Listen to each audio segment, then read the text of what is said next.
Hi, this is Dr. Liu. So this video is for showing Lab09, the wiring of Lab9.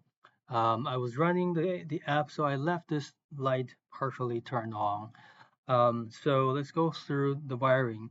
We have Arduino's 5-volt and ground powering the bus, so blue and red. And we also have a temperature sensor here.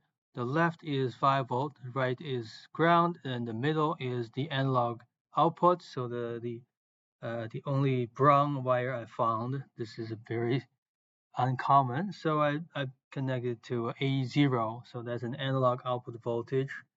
And the for the LEDs, I have two 220 ohm resistors. They're both connected to the ground. I didn't really bother using more black jumper wires. I just connect one side to the blue bus, which is ground.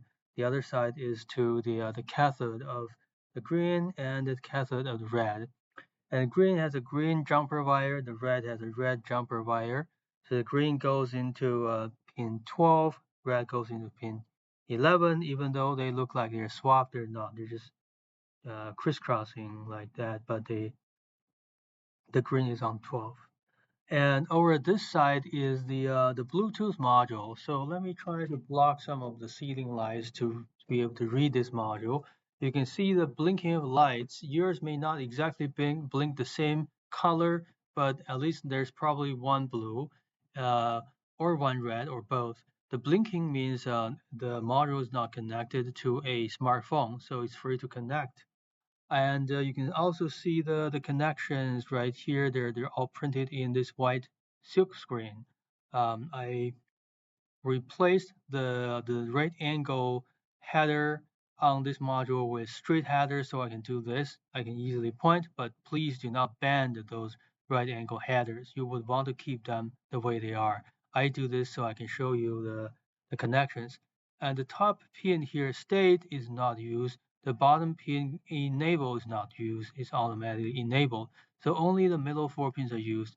5 volt, I don't really know about this arrow pointing out what that actually means.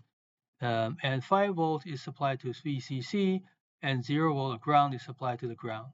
And here we have a TX and RX. T is transmit and R is receive. That is with respect to this module.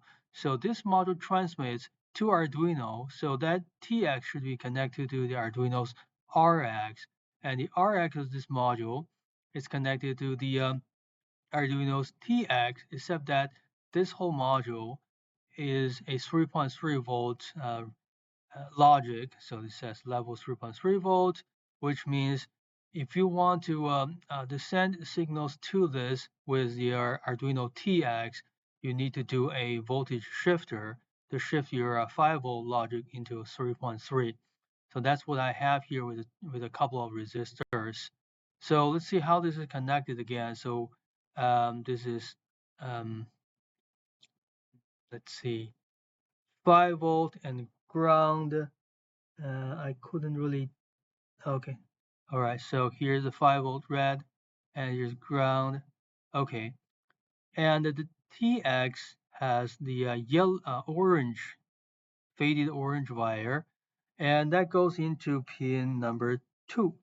So pin number 2 is used for the RX, and this thing has 3.3 volt output and input, and 3.3 volt logic is perfectly understood by Arduino. So the TX goes into Arduino's RX pin, which is pin 2, and RX on the other hand is a little more difficult.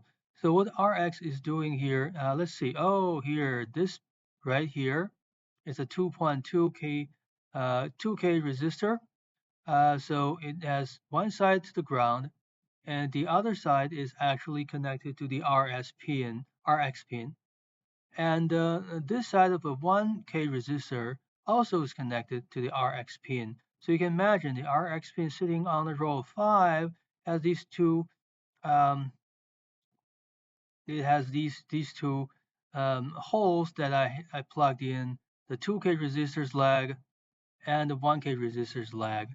And then this 1K resistor ends up here outside the board, this little module on, I think it's 58, row 58, and that goes onto this white jumper, and this jumper goes to pin 3. Pin 3 is Arduino's TX. It sends 5-volt logic right here, and with 1 kilo ohm and 2 kilo ohm, it splits that into a proper voltage for this module to receive. So let me see if I can make this a bit more clear. I know this kind of top-down shot is always difficult. There, okay. So this way, it's a little easier to tell that the 2 kilo ohm resistor is between ground and the last row of pins, and this 1K is between the last row and this row 58, and this last row is connected to the RX. There you go, RX.